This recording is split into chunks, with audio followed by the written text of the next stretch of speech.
Rencontre ce mercredi entre le président Martelly et une délégation de sénateurs de toutes les tendances confondues dans le but de trouver une entente pour que la séance en Assemblée nationale ait lieu cette semaine.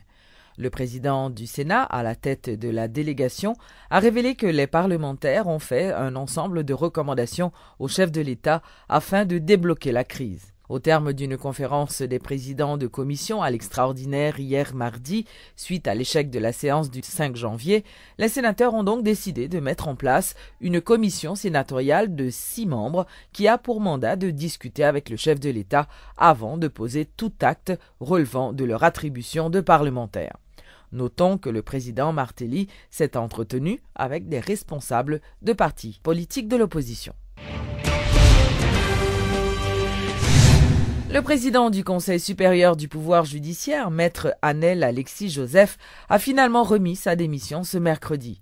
Rappelons que la commission consultative avait demandé la démission du Premier ministre Lamotte, des conseillers électoraux et du président du CSPJ. Ce dernier avait indiqué vouloir réfléchir avant de prendre une décision et n'avait donc pas réagi aux recommandations de la commission. Rappelons que selon 18 sénateurs, l'accord conclu le 29 décembre dernier entre les 3 pouvoirs de l'État n'est pas applicable car plein d'irrégularités, faisant par exemple référence à la signature de maître Annel Alexis Joseph. Le Sénat ne reconnaissant pas ce dernier comme président du CSPJ. La plateforme des organisations syndicales, baptisée Monde syndical haïtien, MOSA, préconise l'unité entre tous les acteurs politiques en vue d'un dénouement à la crise. Dans le cadre d'une conférence de presse ce mardi, le MOSA a invité les 3 pouvoirs de l'État à trouver un accord pour la mise en place d'un gouvernement autour du nouveau Premier ministre Evans Paul. Dans un cas difficile, nous trouvons là, ça demande des gros sacrifices. Côté c'est intérêt Haïti qui pour devant tout ça yon moun, yon groupe moun ou bien yon organisation à entreprendre. Pour sacrifice ça arrive fait, mon syndicat haïtien mandé.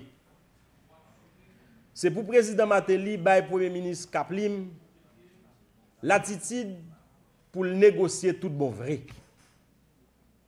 Et puis c'est pour premier ministre Kaplim pas faire négociation tes amis, mais pour négocier avec 5 grands secteurs que le monde syndical a proposé déjà. Qui c'est? Secteur économique, là, secteur politique, là, secteur syndical, force sociale, qui est secteur religieux et organisation de droits moun, et puis communauté internationale. C'est pour 3 grands pouvoirs de l'État accompagner le Premier ministre nommé dans chercher et puis signer un accord politique côté intérêt tout haïtien qui a garanti, ça veut dire intérêt pays. Compatriotes haïtiens, les aggraves. Nous pas qu'à perdre du temps encore. On chita pour nous résoudre le problème la caille. Moun kap di nous pas chita yo, c'est prétexte y a chercher. Pour yo di nous pas qu'à diriger et puis venir diriger dans place. C'est pour nous comprendre ça. Pour nous qu'à agir vite et bien. Vive Haïti sans division. Vive Haïti qui grand monde tête. Des centaines de personnes se présentant comme des partisans du pouvoir ont manifesté ce mercredi sur la route nationale numéro 2. Partie de Gressier, la manifestation a été attaquée par jet de pierre à hauteur de Bon Repos, forçant la police à intervenir pour y rétablir l'ordre. C'est nous qui avons ça, nous-mêmes nous choisis pour nous faire une manifestation de la paix. Nous ne ni tirer roche, ni pour le caoutchouc. Je dis à nous demander, ni clair, nous demander pour le Parlement assumer responsabilité.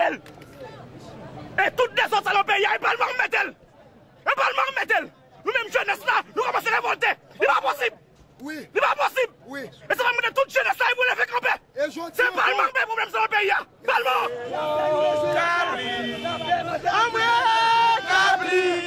Ayant à leur tête Rose Mangeant, qui est le responsable de la coordination nationale des victimes des coopératives, les manifestants ont exprimé leur solidarité envers le président Martelly ainsi qu'au Premier ministre nommé Evans Paul.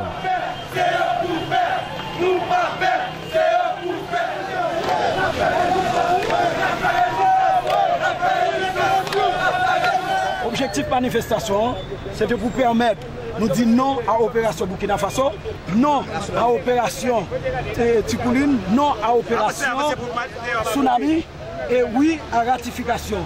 Kaplim, oui à stabilité politique, côté qu'elle a tout le monde le genou en tête pour permettre le pays à une stabilité politique. Merci.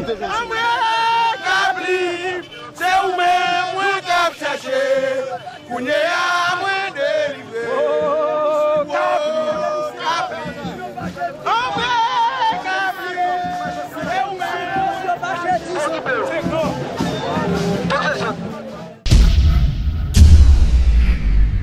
Cinq ans après la catastrophe du 12 janvier, des citoyens de la capitale reviennent sur leurs expériences et les leçons apprises de ce drame aux conséquences multiples.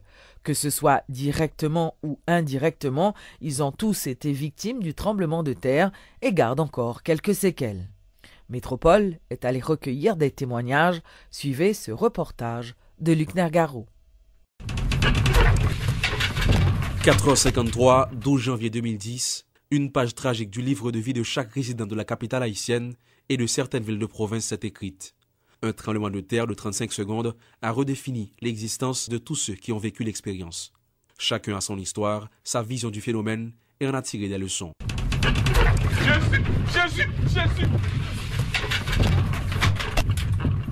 Le 12 janvier a été une attaque nucléaire, le passage de l'odeur, un orage géant, un miracle divin, le retour de Jésus, bref.